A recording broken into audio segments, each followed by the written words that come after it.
Welcome to StrangerVille. It's a sleepy outpost tucked away in the American desert, packed with kitschy alien souvenirs, an odd military presence, and that unshakable creeping feeling that something is watching your every move. Today, we're breaking down the dark secrets hidden away in StrangerVille. We'll also explore a multiverse theory so wild, it directly connects this creeping threat to the ultimate Sims icon, Bella Goth.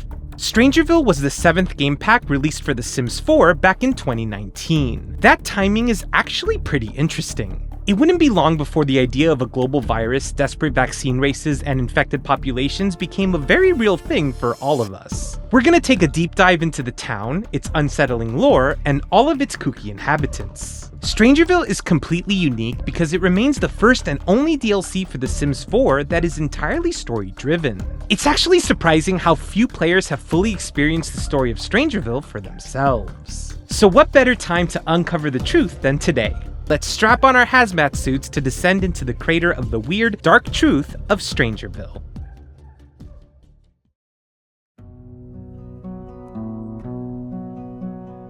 StrangerVille itself is your classic slice of Americana, perched on a high desert plateau of deep red sand. If the aesthetic feels familiar, that's because it's leaning heavily into the lore of Roswell, New Mexico, the epicenter of American UFO culture and the gateway to the infamous Area 51. You've got the heavy military presence, the kitschy alien memorabilia, and that unshakable feeling that the government knows more than they're letting on. Longtime fans of the series know StrangerVille is inspired by StrangeTown from The Sims 2. I'll likely do a deep dive into the history of StrangeTown in a future video, but for now, it's important to make a distinction. Despite the eerie similarities, these are not the same place. What really set StrangerVille apart from other packs was its narrative focus. It featured a linear story where the world and its inhabitants drastically and sometimes terrifyingly changed as you progress through the narrative.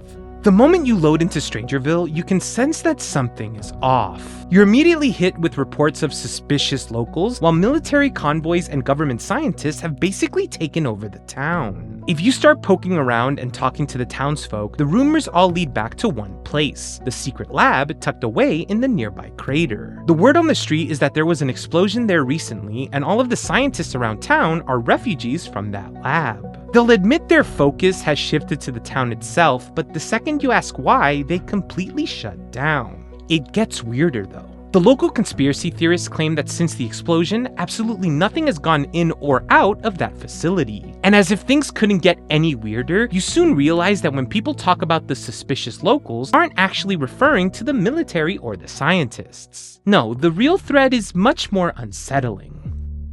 Jess and Dylan Sigworth had only recently moved to town after Jess was assigned to the StrangerVille National Base. Jess is a corporal in the army, focused on rising through the ranks to provide for her family. Her husband Dylan is a stay-at-home parent doing his best to raise their young daughter Christy in their new desert home. But only after a few days at the base, Dylan started noticing Jess acting different. Now, he's doing everything he can to reassure Christy that everything's fine. But it's only a matter of time before a child realizes her mother is not okay. Jess, unfortunately, is not the only resident exhibiting concerning signs. The town's oldest residents, Ted and Meredith Roswell, are basking in victory. After years of climbing the political ladder, Ted finally succeeded in becoming the mayor of StrangerVille. He campaigned on a platform of technological progress, promising to turn this sleepy desert outpost into a high-tech hub. The rumor mill in town suggests that Ted made some pretty shady backroom deals to get that progress built, the most notorious being the construction of the secret lab. While Ted might have thought he was in control, his wife Meredith is starting to see the cracks. She's grown increasingly worried about his frequent secretive trips to the crater, especially since he started acting unusual. This recent surge of oddities has even spurred some of the locals into action. Take Alice Martin, Mark Eggleston, and Leslie Holland. They're your typical young artists who use their parents' money to move to StrangerVille and chase their dreams. Leslie wanted to be a best-selling author, Mark wanted to be the ultimate socialite, and Alice was focused on becoming a master painter. But their creative pursuits were cut short when Leslie started exhibiting those same haunting symptoms we've seen in the others. Unwilling to sit back and watch her friends slip away, Alice started snooping. Her investigation eventually led her to a wreckage site on the outskirts of town, and right right to the doorstep of George Cahill. George is a retired pilot who's been living a hermit-like existence in the desert ever since a mysterious flash of light caused his beloved plane Penelope to short-circuit and fall out of the sky. He's a man who's seen too much and lost even more. When Alice arrives, he tries to warn her to back off, to stop meddling before she ends up like the others. But Alice doesn't back down. Instead of heeding his warning, she resolves to do what the authorities won't: save the town.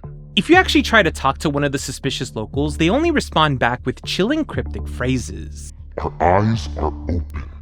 Open your eyes to the beauty of her blossoms. Look to the sky, it welcomes us all. Our mother is dressed in red.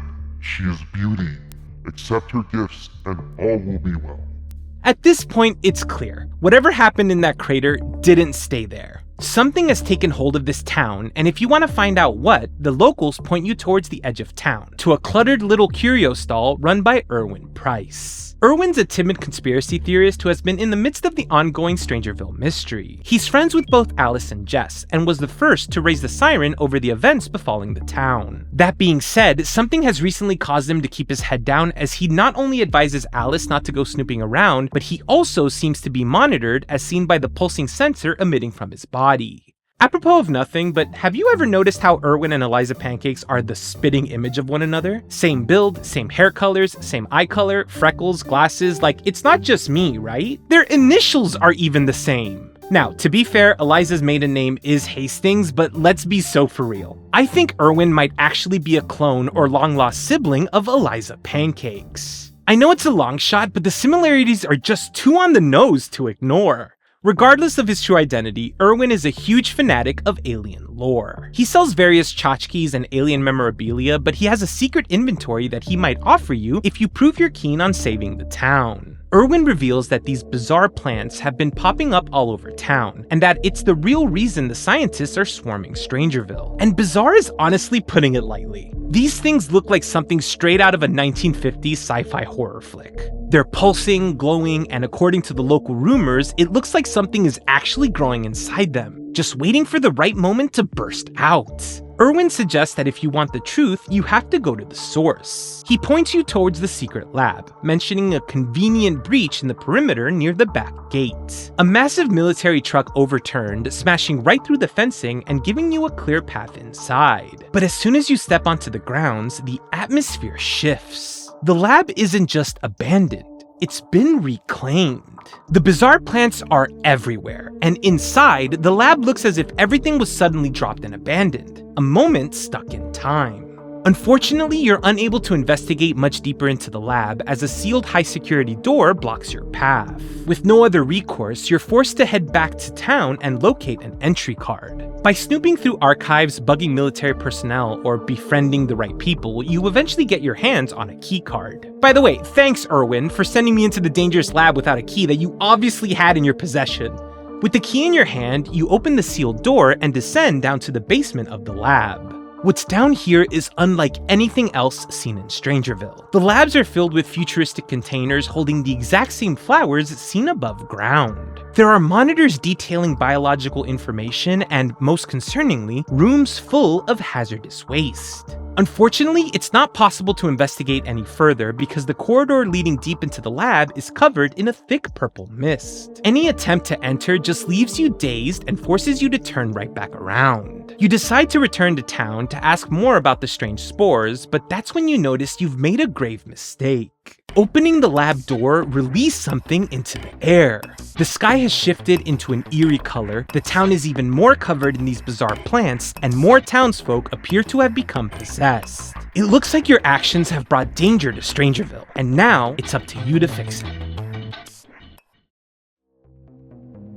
The spores you unleashed are falling directly onto an unsuspecting town, and your first order of business is to find a way to protect yourself from the effects. It's clear these plants are responsible for possessing the townsfolk, but we still need to find out where they actually came from. Erwin is completely shocked by the news, and he does happen to have a hazmat suit you can buy. But without knowing exactly what these spores are, it won't do you any good. You have to find a way to construct a filter for the suit. The military has access to an infection scanner, but getting your hands on it is a much harder matter. You can try to impress them, seduce them, bribe them, pull rank if in the military career, or just straight up beat them up for it. But you have to be careful. The men in black have arrived in town, and you don't want them catching you. Using the scanner lets you gather up spore clusters. From there, you can use the equipment inside the secret lab to construct a profile of the exact infection strain plaguing the city. But it doesn't do you a lot of good since none of the scientists are keen to help you out. But if you manage to befriend one of them, they'll craft that spore filter for you. With the spore filter and Erwin's old hazmat suit, you can finally breach deeper into the secret lab. The walk down is incredibly long. Just when it feels like you're nearing the center of the earth, you come across yet another lab. Things get far stranger here, no pun intended. You find so many different species of plants and creatures that don't look like they belong to this world. Even more concerning, a long-off hallway seems to have amber vines growing right out of it. The overrun door surprisingly accepts your keycard, and when it opens, you're greeted with a terrifying sight. Inside an octagonal chamber resides a giant alien and seemingly sentient creature you realize is the mother plant, the source of all the plant spores and misery that have overrun StrangerVille. It's seemingly caged, but it's struggling and succeeding to break completely free. You attempt to communicate with it, but it immediately lunges to attack. You succeed in evading death, but it's clear you're gonna need some serious help. You rush out of the lab and return to StrangerVille, where you find the town is completely overrun with plants. Almost all the locals have turned, the air is thick, and it looks like you have just one last chance. So what exactly is the mother plant? It's almost impossible to look at this thing and not see a massive homage to Audrey 2, the alien invader from Little Shop of Horrors. That would lead us to believe the mother plant is an extraterrestrial herself. And honestly, StrangerVille is widely seen as the spiritual successor to StrangeTown from The Sims 2. Both towns are stuck in the middle of the desert, both have a heavy military presence, and both are completely loaded with references to UFOs and aliens. But we also can't ignore the fact that StrangerVille dropped right at the peak of Stranger Things popularity. That show follows a group of kids trying to defeat an encroaching interdimensional threat while dodging shady government officials trying to cover it up. The similarities between the mother plant and the Demogorgon are just way too obvious to overlook. The falling spores, the bizarre alien plants, and those creeping vines are a direct nod to the show. Even the fact that you have to team up with others to take down the creature is another clear reference. Now, the game never explicitly mentions her actual origins in the Sims universe, whether she's an alien or from another dimension entirely. But stay with me because I promise I have a theory. For more than a decade, I've listened to players argue that The Sims 4 is part of a multiverse. And while I've always denied that's the case, what if StrangerVille is the exact proof that that's real? Think back to The Sims 2, where the central story revolved entirely around the disappearance of Bella Goth. If you've been a Sims lore fan for longer than a week, you already know she can be found roaming around StrangeTown. Everything points to her being abducted by aliens and returned to the desert with her memory completely wiped. But what you might not know is that The Sims 3 actually reveals her ultimate fate after those events. In the Showtime expansion, the Plasma Punch gyroscopic conductor allows you to travel through time and space. While navigating through a dark stone dungeon, you stumble right into a giant green gem statue of Empress Bella Goth sitting atop a golden throne. Continued use of the machine reveals a ruined city where aliens bow before a mysterious-looking Sim chanting the name Bella in hushed monotone voices. By the end of your investigation, the game explicitly confirms that this cosmic ruler is indeed Bella Goth. So we can surmise that she escaped her captors, returned to StrangeTown, only to then decide to return and conquer the entire alien civilization like the girl boss she is. She became their god empress only to eventually pass away from old age in Lunar Lakes. Except, the Bella Goth we find resting in Lunar Lakes looks absolutely nothing like her. She has white skin and blonde hair, which is just nothing like the icon we know. So what if that isn't the real Bella at all? Ask yourself this, because despite being a particularly charming and alluring person, she's still just a person. How did she manage to single-handedly conquer an entire alien civilization? civilization. She would have needed the power of mass control and manipulation to take over great swaths of people who were completely bewitched by her grace and beauty. Sound familiar? What if Bella Goth was experimented on while captured, and those results led her to transform into the mother plant itself? It sounds like a total stretch, and more importantly, there's already a Bella Goth present in The Sims 4. So how does this make any sense? Well, what if Bella Goth's abduction is the exact canon event that splits the entire Sims timeline? In one reality, Bella Goth returns to StrangeTown and all is well. In another, she fails to return home, lives out her life in alien colonies, and eventually passes away as a hollow shell in lunar lakes. But in a third timeline, Bella's transformed into the mother plant, overthrows her captors, and sets out to conquer the entire universe. An entity with that kind of extreme power would easily have the ability to traverse through the multiverse. So it makes perfect sense that she would seek new universes with locations deeply rooted in her memory. So she looked for StrangeTown, but instead found a place similar but not quite exactly the same. Or, maybe it's just a bad Stranger Things reference. Look, a man can dream, okay? Anyway, let's get back to the story. The hazmat suit might protect you, but it won't do a thing for your team. Thankfully, the tech left inside the secret lab is exactly what you need to engineer a vaccine, assuming you can gather enough of those bizarre fruits and spores. Harvesting them is a total nightmare, since you have to nurture these alien plants long enough to actually get a yield. But stay with me, because there's actually a way to befriend the mother plant before any fighting even starts. Doing that locks in a constant supply of bizarre fruit alongside some pretty great positive moodlets. But at the end of the day, she's gotta go for the sake of StrangerVille. Once you assemble some experimental vaccines, you start testing them on the locals until someone finally snaps out of it. With the correct strain locked down, you can synthesize enough doses for your squad, inoculate them, and recruit them to take her down. The four of you push deep into the lab to stand face to face with the mother. You do everything you can to coordinate your squad mid-skirmish, but some of them won't make it out unscathed. If luck is on your side, you'll manage to finally put an end to her wrath. With the smoke cleared, you head back up to find the entire town completely restored to normal as the infected return to their everyday routines. As the ultimate hero of StrangerVille, you can finally take a break. But if you're feeling a little more nefarious, the option to bring the mother plant back to life is always waiting for you. And with that, the very weird tale of StrangerVille comes to a close. StrangerVille holds a very special place in my heart because StrangeTown was such an iconic part of The Sims 2. But I really wish the Sims team had given it the reverence it deserved. The story could have gone in so many different directions, and it admittedly fell flat. That being said, it's still an earnest and fun story to play through. I really do hope that The Sims takes more chances like this in the future. If you want to watch more deep dives like the complete histories of the Goths, the Landgrabs, and the Pleasants, make sure to click the card above.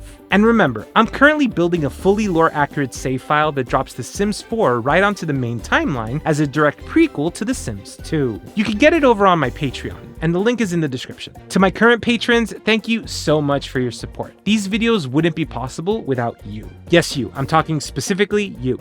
Finally, if you want to hang out live and watch me play The Sims and other games, come catch me Mondays, Wednesdays, and Fridays at 8 p.m. Eastern over at twitch.tv/mynameisGonz. Let me know in the comments which townie or pack you want me to cover next. And remember, stay safe, stay cozy, and I'll see you in the next one.